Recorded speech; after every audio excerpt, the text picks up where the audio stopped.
Gracias por estar con nosotros en Ecuador Inmediato en directo. Este es un programa de nuestra cadena, de nuestro sistema que nos permite cada 15 días reunirnos y juntarnos. A ver, ayer en la tarde, cuando estábamos cerrando edición en muchos casos en nuestras redes sociales, en Ecuador Inmediato, que tanta difusión tiene, nos llegó este video proveniente de Acción Jurídica Popular con la doctora Angélica Porras y la señora ingeniera Priscila Schettini, que han lanzado una nueva denuncia. El rector de la Universidad Central, el doctor Fernando Sempertegui, y el Consejo Universitario enviaron la resolución que, por orden de la jueza, se tenía que conocer respecto al tema de la tesis de la doctora Diana Salazar, sin firma de responsabilidad. Vean, este es el video que nos llegó y que queremos ponerlo en conocimiento del público. Hoy, 14 de julio, nuevamente hemos tenido que demandar a la Universidad Central del Ecuador, a su rector, el señor Fernando Sempertegui, porque no nos ha entregado información que fue solicitada el 30 de junio, debido a que la resolución que nos notificaron sobre el plagio de la señora Diana Salazar, fiscal general, no tiene firma, por lo tanto no tendría validez. Le hemos pedido además al rector de la Universidad Central que nos remita la información sobre el audio, el video, las actas de la reunión en la que se discutió la resolución sobre la denuncia de plagio. Pero también le solicitamos el informe que fue encargado a los 3 académicos, pues no conocemos qué dijo ese informe. Tampoco conocemos quiénes votaron y cuáles fueron las discusiones que se hicieron en torno a la denuncia de plagio.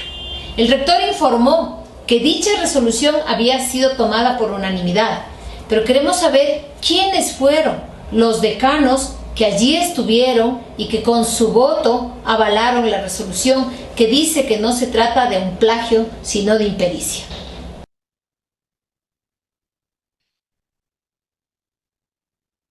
Esta denuncia de Acción Jurídica Popular tiene que ser tomada en cuenta. ¿Cómo es posible que la Universidad Central emita documentos sin firma? Nadie es responsable. Y otra cosa, ustedes, los 32 miembros del Consejo Universitario, ¿por qué no se preocupan de revisar lo que se entregó? Está incompleto. Una jueza les ordenó, ¿qué revisaron ustedes? Está incompleto. No hay actas, no hay grabación de las sesiones. Yo entiendo que existió, hay una discusión muy seria y hay una académica que salió del Consejo Universitario que se retiró. Por lo tanto, no hay tal unanimidad. Pero si existe unanimidad, entreguen un documento con firma, pues no sean tan irresponsables. O eso también es una impericia. ¡Qué vergüenza! Sempertegui, qué vergüenza. Entregue los documentos firmados, pues. Por favor. Gracias por estar con nosotros, gracias por compartir, estamos en directo. Estamos en elecciones. Le quiero pedir a todos ustedes que por favor me den un like. A ver, vamos, estamos en 225. A ver, vamos a los 300. Vamos entre todos. Vamos a los 300. Sí tengo un número como para poder pedirles, vamos a los 300 y avanzamos. Denos su like, porque su like nos recomienda en YouTube para que este video se expanda mucho más, para que este video se abra mucho más. A ver, en Ecuador Inmediato, el tema electoral nosotros lo hemos tratado a la distancia. A mí personalmente no me parece lo que está ocurriendo en términos generales sobre la situación de las elecciones. Primero, los candidatos no quieren hablar. Solo van a determinados medios donde saben que pueden conchavar las entrevistas. O me refiero concretamente a ver cómo las tuercen. En prensa digital no quieren asomar porque saben que les vamos a cuestionar. Entonces, a mí por lo menos, yo no voy a estar enfrentando el rechazo, ni mucho menos. Con no invitarles algo suficiente. No es que no quieren venir acá, no les voy a invitar. Posiblemente, si es que hay segunda vuelta, como parece ser que hasta este momento las cosas se definen, buscaré la posibilidad de conversar con los de segunda vuelta. Hasta tal pagan méritos. Y dejen de gastar la plata del Ecuador. Es indigno realmente. Bueno, en fin. Pero Veamos, en cambio, en términos de opinión pública, y a eso yo sí le tomo en cuenta con mucha seriedad, ¿qué opina la colectividad, qué opina la ciudadanía sobre sus candidatos? ¿Cuáles son las tendencias? Y como siempre, acudo primero a encuestadoras serias y segundo a estudios de opinión serios que mantengan un nivel de credibilidad. Por eso es bienvenida en esta casa siempre Paulina Recalde. Gracias, Paulina, qué honor tenerla en casa, muy amable. Creo que le puedo preguntar, en términos generales, cómo están las tendencias de este momento frente a las elecciones del 20 de agosto. Paulina Recalde. Hola Francisco, me da mucho gusto siempre compartir espacio contigo. Buenas tardes con todas y con todos. Sí, voy a mencionar específicamente sus tendencias en la medida en que son estudios privados los que tenemos en este momento y que además esto hay que transparentarlo. Y estamos en un momento, me parece que en términos de contexto es fundamental decir que esta cifra sí la puedo mencionar: 95% de la población siente que está el país yendo por el camino equivocado, es decir, ¿Ya? un pesimismo realmente exacerbado. Fuerte. Hay que decir también que hay un 60% todavía más o menos que no ha decidido su voto para las elecciones presidenciales, y esta es una cifra abultada si pensamos que estamos a un mes. Y se puede en buena medida conectar con esta desconexión con la campaña y con esta desconexión y este pesimismo con el que está viviendo la situación del país. Dicho esto, sí tenemos suficientes evidencias para decir que hay un primer lugar que está siendo ocupado por la candidata de la Revolución Ciudadana, pero también me parece importante dejar sentado que no hemos visto, al menos en los últimos 2 meses, un crecimiento. Hay un techo importante que tiene que ver con el voto orgánico, es decir, con el voto que se identifica fuertemente con la Revolución Ciudadana, con el partido, es un voto identitario. Después tenemos una presencia no solamente en términos de intención de voto, sino también en términos de imagen y posicionamiento de los candidatos Sonnenholzner y Jaco Pérez, que en este momento lo que hemos visto es que son, siendo de dos posturas y dos tendencias distintas, dos candidaturas que están posicionándose bien en conocimiento, en credibilidad, en respaldo. Y después yo no dejaría de decir que vemos a un candidato a Villavicencio, Fernando Villavicencio, que ha tenido un crecimiento también importante para ubicarlo en un tercer bloque, vamos a decir así, e inmediatamente después uno puede hablar de cómo se ha ido proyectando el perfil del candidato Jan Topic. Esto en términos de las candidaturas, y me parece importante también decir, esto es un dato que lo hemos medido en los últimos meses. Cuando preguntamos sobre el perfil del candidato que preferiría que ocupe la presidencia, hay alrededor de una cuarta parte que nos dice que quisiera un candidato correísta. Pero el mes pasado, por ejemplo, era el 45% que nos decía que quiere alguien nuevo. Este alguien nuevo ha crecido 5 puntos entre el mes pasado y este. Es decir, la mitad de la población nos está diciendo que quisiera alguien nuevo.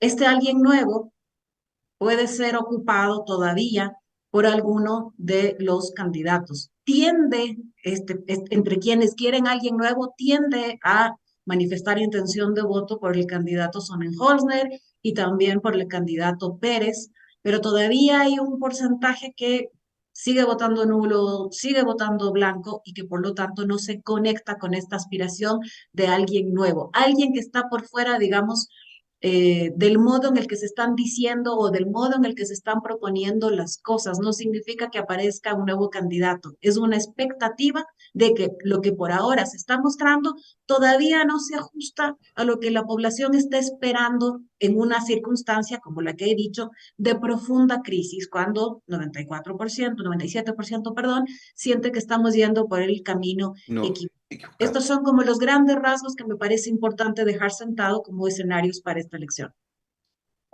Definido como está lo que Paulina Recalde ha mencionado, un techo para la candidata eh, Luisa González y el espacio de los otros, entre Jaco Pérez y otros Sonnenholzner, podríamos a este momento, cuidado, a este momento, hoy 15 de julio del 2023, ¿podemos hablar de una segunda vuelta?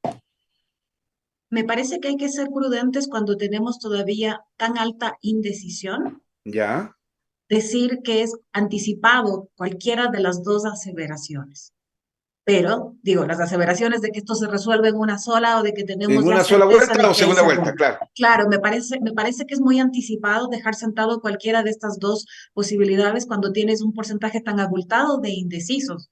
Hay que ser prudentes con esto. Si es que estamos ante la certeza de este espacio abierto, hay que ser prudentes con cualquier afirmación en ese sentido. Más prudencia todavía para quienes estamos manejando datos de opinión pública. Tenemos que ser responsables y tener la mesura del tratamiento de los datos. En ese sentido, yo no me anticiparía a un mes a dejar sentada ninguna de las dos posibilidades, sino decir que hay un porcentaje muy amplio todavía de votantes a conquistar y que las candidaturas que ahora mismo se muestran con mejores posibilidades son las que he mencionado hace un momento.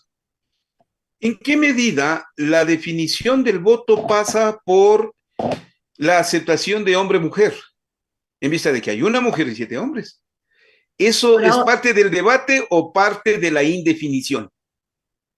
No, por ahora me parece, y por las cifras que hemos visto, que no está atravesado necesariamente por esta aspiración o por esta expectativa de que sea un hombre o una mujer. Lo que puedo decir ahora mismo es que el caso de la candidata Luisa González, lo que está recogiendo hasta ahora, sobre todo, tiene que ver con esto que llamamos un voto orgánico, un voto identitario, aquel que hemos identificado como un voto que adhiere a la Revolución Ciudadana, al partido, que simpatiza con el expresidente, en fin, eso es lo que está hasta este momento la candidata cosechando. Y por eso es que además, cuando hacemos ejercicios de imagen comparativa, en la medida en que está ocupando el primer lugar en intención de voto, también tiende a ser aquella que se posiciona en primer lugar como la que podría resolver mejor la economía, podría resolver mejor la crisis de seguridad, en fin. Pero aparecen inmediatamente los candidatos que he mencionado, sobre todo Sonnenholzner y Pérez. Por lo tanto, no es que en este momento hay tal profundidad en la imagen y posicionamiento de la candidata Luisa González como para pensar que está diferenciándose del resto por algún atributo o, para responder tu pregunta, por el hecho de ser la única mujer en la papeleta. No significa que esto no pueda suceder en las siguientes semanas, en el mes restante. Y habrá que ver además cuál es la intensidad y cuál es el énfasis que esa campaña pone en hablar de la candidata como una mujer al frente del país. Por ahora hemos visto algunos rasgos, algunas insistencias sobre, más que el hecho de ser solamente mujer, el hecho de ser una madre soltera, han hecho énfasis en esto en respuesta además a una descalificación, pero por ahora no parece ser una variable definitoria para que la población se incline por ella por el hecho de ser mujer, sino sobre todo por ser la candidata de la Revolución Ciudadana. Eso en este caso es un factor decisor. ¿Qué puede definir el voto de los no resueltos, no decididos hasta este momento? ¿Cuál sería un factor importante para conquistar ese voto? Paulina Recalde. Me parece importante hablar de la profundidad que alcance la imagen o posicionamiento de estas candidaturas y conectarse como aquel que puede resolver mejor sobre todo tema economía, tema seguridad y esto que nos están diciendo de alguien nuevo. Y cuando significa alguien, dicen alguien nuevo, no significa necesariamente alguien que no haya estado antes en el espectro político, sino alguien que sea capaz que puede de hacer las cosas de un modo distinto a como se han estado haciendo en este último tiempo. Me parece que estas tres claves son importantes. Son importantes porque entonces significa que busquemos conectarnos o que las campañas busquen conectarse con este momento de profunda crisis, pesimismo y de agotamiento de la clase política, porque está acompañado del modo, es como el modo con el que se han venido haciendo las cosas durante este tiempo, es el que nos ha llevado al punto en el que estamos. El modo en el que se han venido haciendo las cosas hasta este momento es el que no nos tiene satisfechos. Por lo tanto, en mi expectativa y mi aspiración de alguien nuevo, lo que estoy queriendo es que me dé suficientes señales de que no vamos a repetir esto que hemos estado viviendo hasta este momento. Esto está por construirse y eso requiere una profundidad de imagen que no se solventa solamente con el ser representante de un proyecto o el ser representante de un partido. Es cómo esa candidatura logra salir, diferenciarse del resto. Me parece que en ese sentido lo de la Revolución Ciudadana hasta ahora ha cumplido con posicionar a su candidata como aquella que representa a ese proyecto. Lo que me parece hasta ahora que no ha logrado cumplir es ese salto de cómo como candidata y como binomio se diferencia y tiene la suficiente solvencia para marcar esta línea. Lo propio con el candidato Sonnenholzner y el candidato Pérez, que hasta ahora lo que vemos es un repetir de algún modo aquellos atributos de dos perfiles que ya estaban posicionados porque son muy conocidos. ¿Dónde está el salto para que alguna de estas candidaturas se conecte con esta expectativa de te resuelvo la economía, te resuelvo la seguridad, pero además voy a hacer las cosas de modo distinto a cómo se han venido haciendo, porque con eso no está satisfecha la gran mayoría de la población? Ahora, ¿qué puede definir que se agranden las diferencias entre Luisa González, Otto y Yacu, o que se acorten esas diferencias desde Otto o Yacu hacia Luisa González? ¿De qué depende? Paulina Recalde. En el caso de la candidatura de Luisa González, me parece que en buena medida depende de la capacidad que tenga la comunicación, la estrategia y la propia candidatura de salir ya de solamente ese voto identitario, ese voto orgánico de la Revolución Ciudadana, porque la estrategia hasta ahora ha sido sobre todo afincarse en somos la Revolución Ciudadana, las virtudes de ser de la Revolución Ciudadana, las virtudes de con lo que hizo la Revolución Ciudadana, pero el salto, uno, de que la candidata tenga su propia versión de la historia, su propia versión de lo que habría que hacer y de lo que se hizo. Ese salto, esa ampliación, porque en este momento lo que vemos es que están muy afincados en el voto duro, pero no vemos todavía esa fase que presumo yo que deben tener prevista del salto hacia la ampliación.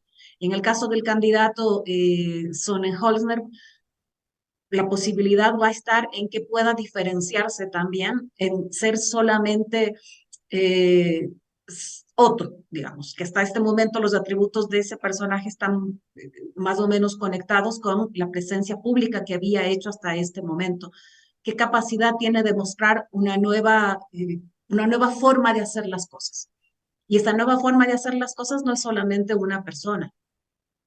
¿Cómo puede mostrar que tiene suficientes condiciones de equipo, capacidad y sobre todo proyecto de país?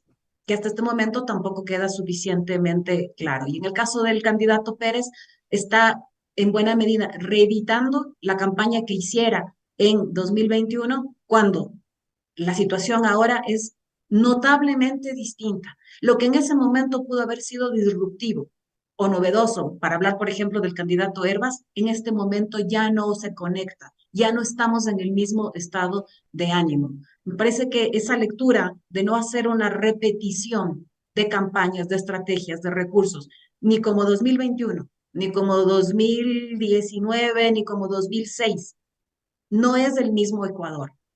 No es, nosotros como ecuatorianos no somos los mismos. No, Pasamos dos gobiernos, sobre todo después de lo que ha pasado con Moreno y con Glasso, ¿no? O sea, sobre todo con el pasamos último. dos gobiernos muy complicados, con cifras bajísimas, no lo digo yo, Claro. lo dicen las cifras. Pasamos una pandemia y estamos llegando a una elección cuando un gobierno no pudo terminar su periodo completo. Me parece que si no se acusa recibo de que esos tres elementos suficientemente traumáticos para un país y se reedita recursos, siempre va a haber un vacío, que es eso que nos está diciendo la población cuando dice alguien nuevo. Alguien nuevo es algo que se adecue a este momento que está viviendo el país, no reediciones de campañas anteriores. Correcto. ¿Cuánto pesa en este momento el debate correísmo versus anticorreísmo? ¿Y cuánto pega esa campaña de odio del anticorreísmo, cuyo cachiporro principal es el Fernando Villavicencio? Pues, o sea, ese es más que evidente, pero ¿cuánto pesa en el discurso, entre todos los demás 7 candidatos frente a Luisa González, correísmo, anticorreísmo. Paulina Recalde. Yo creo que la propia Revolución Ciudadana, por la estrategia de campaña, ha buscado nuevamente sintonizar con esta identidad, sobre todo esforzarse por blindar y por mostrar esta identidad. Y en la medida en que tú haces ese esfuerzo, evidentemente hay un antagonista enfrente que tiende a removerse y a despertarse. Entonces, lo que hemos visto justamente en estos 2 últimos meses es que ha tendido a crecer el porcentaje que se autoidentifica como anticorreísta, pero esto es en respuesta a que han buscado afincar también la identidad correísta. Si es que tienes una estrategia para proyectar que esto es la identidad, evidentemente vas a tener una reacción. En el caso del resto de candidaturas, me parece que es evidente que van a buscar de algún modo esquivar frontalmente hablar del anticorreísmo, porque también es cierto que estaban en el momento más alto, por ejemplo, de credibilidad de Rafael Correa. Si es que tienes a un líder con esa credibilidad, me parece que estratégicamente lo ideal es buscar no pelearte con esa personalidad, con esa identidad. Entonces, me parece que ahí no podemos identificar solamente el anticorreísmo, sino la posibilidad de generar una propuesta que supere lo que está diciendo la Revolución Ciudadana. Y me parece que ese es el punto clave. La Revolución Claro. Ciudadana hasta ahora está diciendo, lo hicimos mejor, sabemos hacerlo, lo hicimos mejor. La pregunta es quién está en condiciones o si ellos también están en condiciones de dejar suficientemente claro qué es lo que van a hacer de distinto de acá en adelante, porque el país, insisto, no es el mismo.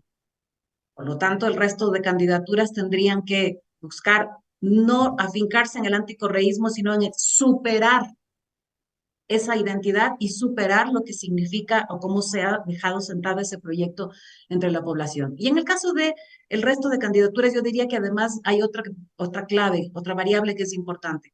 ¿Qué candidatura en este momento es vista como aquella que podría gobernar más parecido a Guillermo Lasso? Es una clave bien importante. Y en ese sentido, tú mencionaste a Fernando Villavicencio, por ejemplo, y esa es la candidatura que ahora mismo la población identifica como la que puede gobernar más parecido a el actual presidente Guillermo Lasso. Es una clave importante porque es una memoria muy reciente, es la memoria de este momento, es la memoria con la que se puede comparar más fácilmente. Y si hay alguien que puede generar contraste con eso, también es una clave importante.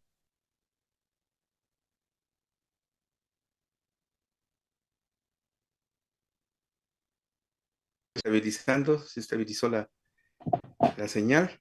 Ahora sí. Ya, correcto, muy bien. Me decías, gente que identifica gobierno de Lazo, Fernando Villavicencio. Es una clave que nosotros hemos incluido en el análisis y esta cifra sí que la puedo mencionar porque tiene que ver con las mediciones que nosotros hacemos, mediciones que pertenecen a perfiles de opinión y que aplicadas solamente en las ciudades de Quito y Guayaquil, hicimos un ejercicio de imagen y posicionamiento de acuerdo a algunas claves que nos parece que en este momento son importantes, como el de la generación de empleo, como el del manejo de crisis de seguridad. Y esta pregunta dice, ¿cuál de los candidatos va a gobernar más parecido a Guillermo Lasso?